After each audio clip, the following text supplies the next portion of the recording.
One night, a 15-year-old middle school student named Ashley was walking home alone after watching a zombie movie. Her father, Garrett, was supposed to pick her up, but he never showed and did not answer his phone. Her mother, Susan, was also unreachable because she was busy at work. With no ID to take the bus, Ashley finally called her Uncle Jack, her father's older brother, who worked as a detective, and asked him to take her home. Ashley's relationship with her father was never easy. Garrett was a former drug dealer and struggled with bipolar disorder, which created constant tension at home. Because of that, Ashley felt much closer to her Uncle Jack. Before heading back, the two of them stopped for dinner at their favorite diner. Later that night, Jack spoke to Garrett and advised him to be a better father to Ashley. The next day, from her bedroom with white frame windows, Ashley called Jack while he was busy at work. She thanked him because after that conversation, her father finally bought her the bicycle she had wanted for years. Her parents even invited her out to dinner together. Jack listened only briefly and asked her to call again later, distracted by his workload. Time passed, and on June 28, 2018, Ashley suddenly called Jack again. This time in panic. Her voice was unclear, and she only managed to say that someone had arrived before the call abruptly cut off. Alarmed, Jack rushed straight to her house. When he arrived, the front door was slightly open. Decorations were knocked over, and the television was still on. Jack called out repeatedly, but no one answered. Then he saw Susan lying lifeless on the floor. Upstairs, the family dog was also dead. Jack carefully searched the house and checked Ashley's bedroom, which was empty. The window frame had been repainted red. Moments later, his worst fear became reality. Jack found Garrett and Ashley dead. Garrett lay on his bed beside a bottle of bourbon and a delivery box filled with drugs. Ashley's body was found in the bathtub. Jack immediately reported what he had discovered. Police units quickly arrived, and the scene was handed over to forensic investigators. Jack's colleague and close friend Bobby also came and tried to comfort him as Jack stood in silence, overwhelmed by the fate of his brother's family. At the funeral for Garrett, Susan, and Ashley, Jack was consumed by guilt. He blamed himself, believing Garrett had killed his family and then done the unthinkable. Jack wondered if his advice the night before had pushed Garrett over the edge. In despair, he prayed deeply, wishing the tragedy could be erased as if it had never happened. Bobby stayed by his side, encouraging him and reminding him that, in time, the pain would ease. But only if Jack stopped blaming himself. Later, back at home, Jack replayed a video from Ashley's 15th birthday. As the memories played, his phone suddenly rang. It was Ashley calling him. Jack answered the call, not knowing what it really meant. "This is Don't Let Go." However, Jack froze in disbelief. By the time he tried to answer, the call had already ended. He immediately called back, but Ashley's phone was no longer active. Confused and unsettled, Jack asked the evidence officers at the police station where Ashley's phone was. Strangely, it was not there, even though it had been logged with the other evidence. Bobby suggested that the phone might have been left behind at the crime scene. Jack returned to the house and found Ashley's phone in the bathtub, right where she had been shot. Then something impossible happened. After Jack picked up the phone and placed it on the edge of the sink, it suddenly rang. Jack was stunned. Ashley was clearly dead, yet her voice on the phone sounded calm and perfectly normal, as if nothing had happened. Still unable to believe it, Jack went home and reviewed the crime scene photos of Ashley. Not long after, Bobby came by, appearing to check on his grieving friend. But that was not the real reason for his visit. Bobby informed Jack that he had been placed on the list of potential suspects in the case. When the police arrived, everyone in the house was already dead, and Jack was the one found there after the incident. Bobby asked Jack to explain anything he knew. Jack said nothing. He was innocent, completely in the dark, and still devastated by the deaths of Ashley and her parents. Later that same day, Jack was called in for questioning at the police station. A detective named Lee pressured him relentlessly, suggesting that Jack had been having an affair with Susan, which supposedly drove Garrett into a rage and led to the murders. Jack responded with a bitter smile.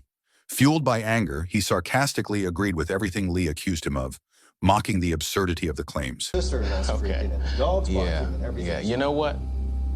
You got me. I killed them all. Even the dog. That night, while Jack was trying to release his frustration by boxing, Ashley called him again. This time, she casually described being at home in Los Angeles, as if everything were normal. Where are you calling from? Okay, I'm at my house, in my bedroom, in Los Angeles, California. She thanked Jack once more for speaking to her father, which led to him buying her the bicycle she had wanted for years and taking the family out to dinner. Every detail matched the earlier conversation that Jack had half listened to while he was busy at work. A few days later, on June 28th, Ashley and her family were murdered. That meant the call Jack had just received was not new at all. It was simply the continuation of the conversation that had been cut short days earlier. Jack could even confirm small details like the ice cream Ashley ate the next day, using photos stored on her phone. While still talking on the phone, Jack returned to the crime scene to prove whether the person speaking to him was truly his niece. Ashley described being in her mother Susan's room while Susan was working and said her father Garrett had gone out to watch a sports game. Yet Jack was standing in front of the house, which was dark and completely empty.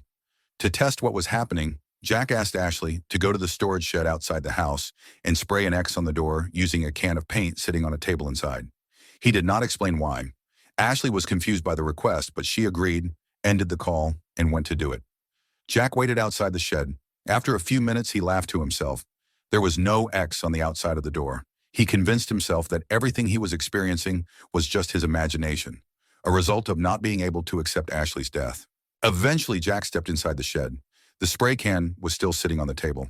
But then he saw it. The X was real, just not where he expected. It had been marked on the inside of the shed door.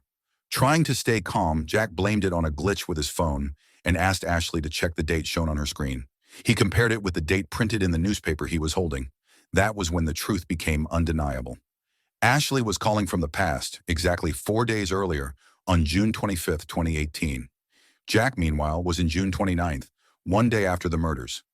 Ashley then mentioned that she was still inside the shed and had just seen her father arrive with someone else in a white sports car. She could not make out the license plate or the driver's face. Jack began to wonder if there had been anything strange between Ashley's parents lately. According to Ashley, everything seemed fine. In fact, they appeared closer than ever. Garrett had been turning his life around, taking his bipolar medication regularly, reading self-help books, and even writing music. Ashley was confused by her uncle's questions. Jack explained that he suspected her father might have returned to dealing drugs, the same way he had when Ashley was younger.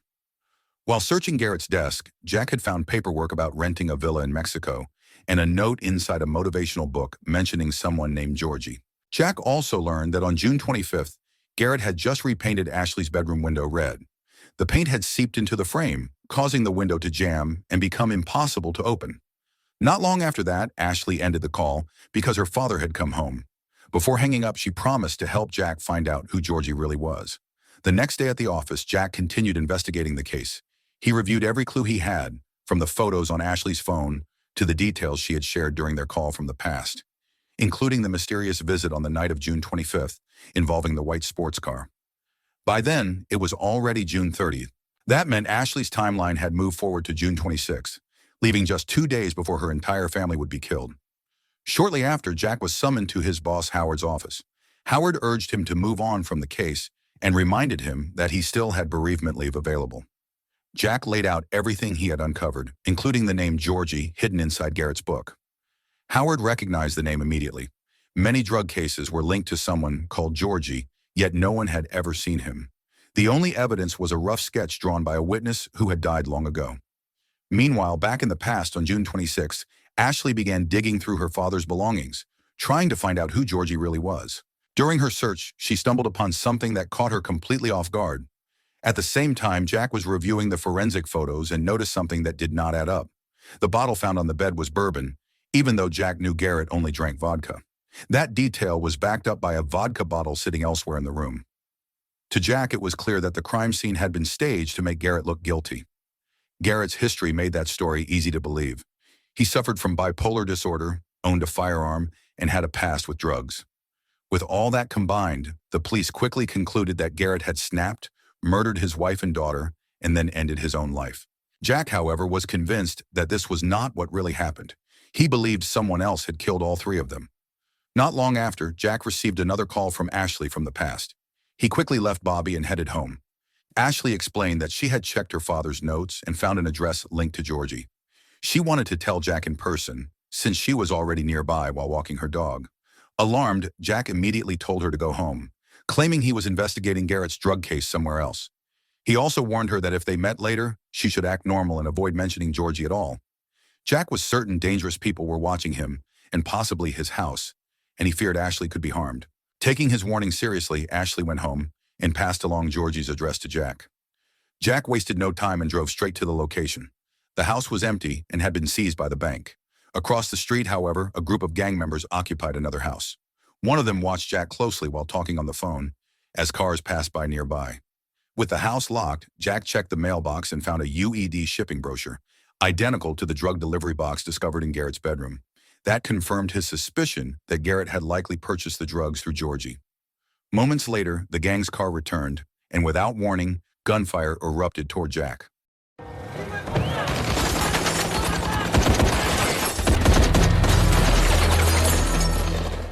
A passerby was killed in the brutal shooting, and Jack was hit in the right side of his abdomen. Instead of going to the hospital, he forced himself to the police station and staggered into the evidence storage room. Everyone was shocked to see him bleeding and barely able to stand, including Bobby, who urged him to seek medical help. Jack ignored it. With what little strength he had left, he checked the UED shipping receipt found in Garrett's room. The delivery date was June 26th, meaning the drugs had already arrived at Ashley's house. Soon after, Ashley called Jack again. Bobby stood there, completely confused by what he was witnessing. Jack collapsed and urgently told Ashley to report her father to the police for drug possession, specifically the drugs hidden under Garrett's bed. Because it was already June 27th in Ashley's timeline, Jack was certain Georgie would come for the family the next day, on June 28th. By having Garrett arrested, Jack hoped the future could change and the family might survive. Before the call ended, Jack also gave Ashley Bobby's number so she could reach out for help if she needed it. Confused by her uncle's strange call, Ashley decided to go see Jack in person to get answers. But the Jack she met was still living in the past and had no idea what she was talking about. Ashley returned home and met her parents. Garrett gave her a vinyl record as a gift, but Ashley was more focused on finding the drug box. She discovered it hidden under Garrett's bed. Without saying a word, she left the house and reported what she found to the police. Suddenly, Jack found himself sitting in a car with Bobby on the way to a baseball game. Once he fully came to his senses, he checked the newspaper. The headline revealed that Ashley and her parents were still dead, but the date had shifted forward. The murders now happened on June 27th instead of June 28th. Jack reviewed the forensic photos again and realized the crime scene had changed as well. Garrett was now dead on the carpet with pills scattered on a table nearby. Ashley had died in her bedroom. Her bag appeared soaked, even though it had previously been dry. Her phone, which once had a cracked screen, now looked completely intact. Bobby was confused by Jack's behavior and explained that before the shooting incident, there had been a report about drug possession. However, it was dismissed as a false report because no drugs were found in Garrett's house. Back in the past, the date was still June 27th. Right after calling emergency services, Ashley followed her father as he left the house and arrived at a warehouse. She saw Garrett being beaten by a group of men and immediately contacted Jack, who was investigating the crime scene at that moment. Ashley explained what she was witnessing and shared the warehouse location. Not long after, a black car arrived, but the call ended abruptly when her phone battery died. Jack rushed to the address Ashley had given him and spotted a white sports car outside.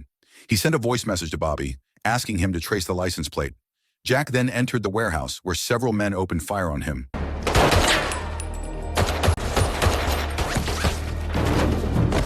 He was shot in the right side of his abdomen and treated the wound himself using supplies from his car. At the same location in the past, Ashley was secretly writing down license plate numbers using a handkerchief when one of the gang members noticed her and gave chase. She ran while pushing her bicycle, eventually escaping across a river. In the chaos, she dropped her backpack. She fled and went straight to the diner she often visited with Jack to recharge her phone. Ashley told Jack that she had written down the license plates, but her backpack had fallen into the river. Jack immediately connected this to the crime scene photos from Ashley's house, which showed her bag soaked with water. When Jack arrived at the diner, he showed his police badge to avoid suspicion, especially since he was bleeding.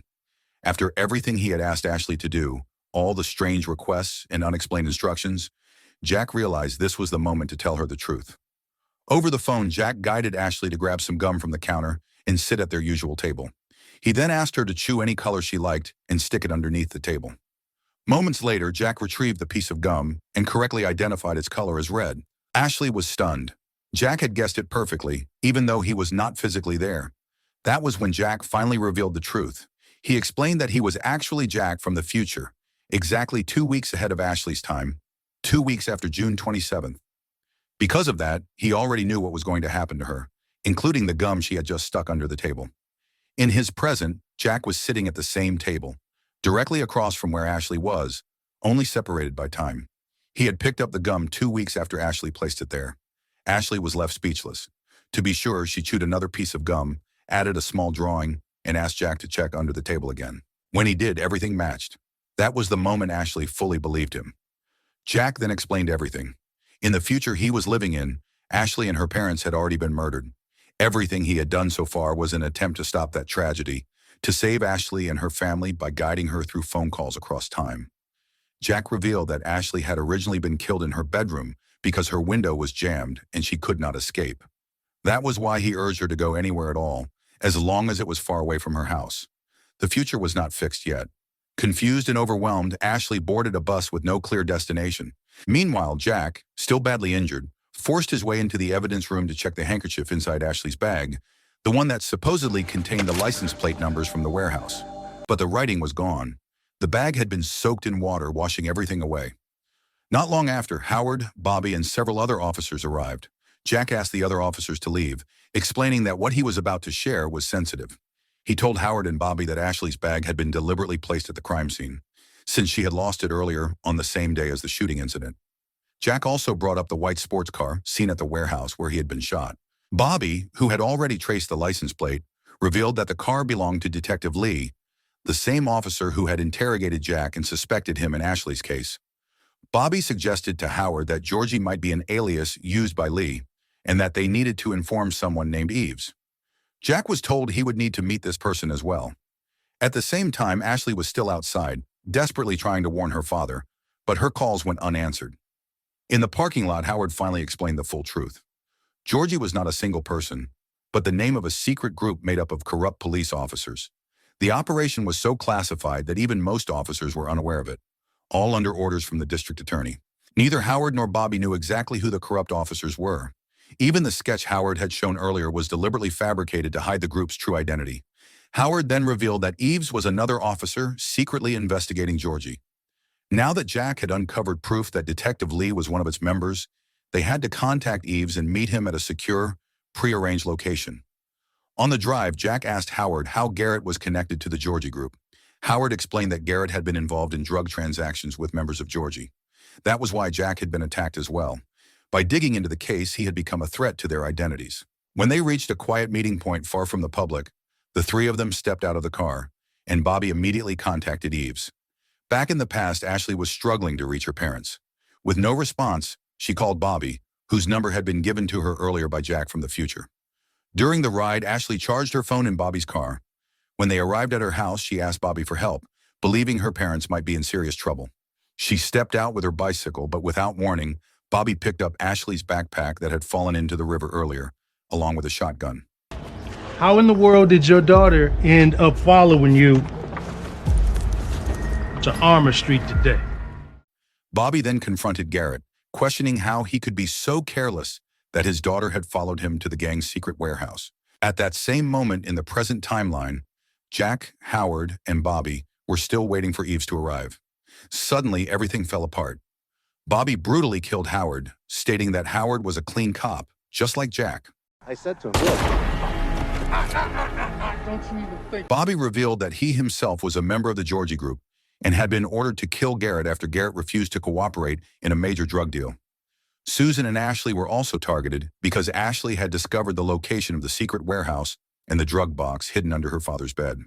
Bobby then questioned how Jack had known about Ashley's backpack being left in the river and how he had been able to read the crime scene that Bobby himself had staged. Jack made it clear that he had learned all of it directly from Ashley. Back in the past, Bobby demanded to know how Ashley had discovered the drugs under her father's bed and reported them to the authorities. Bobby had already told Garrett to leave town with his family to stay safe, but Garrett chose to remain, and everything spiraled out of control. Garrett could only beg Bobby to calm down and forgive him. Then Bobby opened fire on Susan and the family dog. Ashley managed to escape to her bedroom and smashed the window with a chair. She knew the jammed window would trap her and get her killed. With no other choice, Ashley fled the house, running for her life.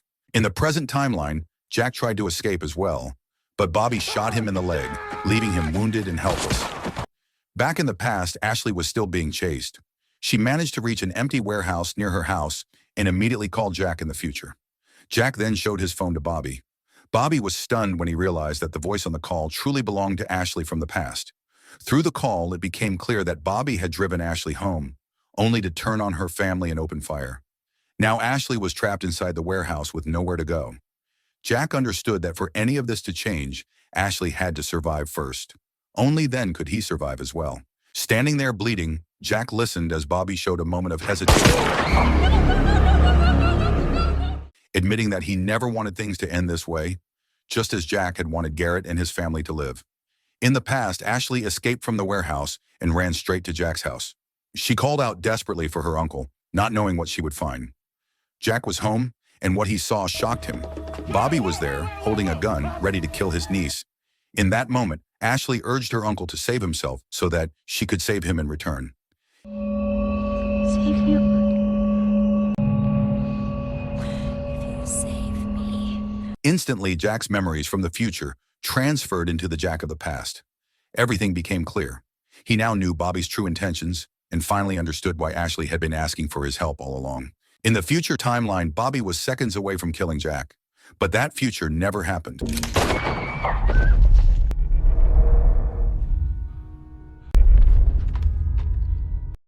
In the past, Jack managed to kill Bobby first, erasing him entirely from the future, as if those events had never existed. As Jack had wished, after the funeral, he was given a second chance. This time, not to mourn his niece, but to save her. So the moral of the story is, if your phone rings from the past, maybe stop ignoring calls, stop trusting coworkers too easily, and always double-check who is actually corrupt before blaming the timeline.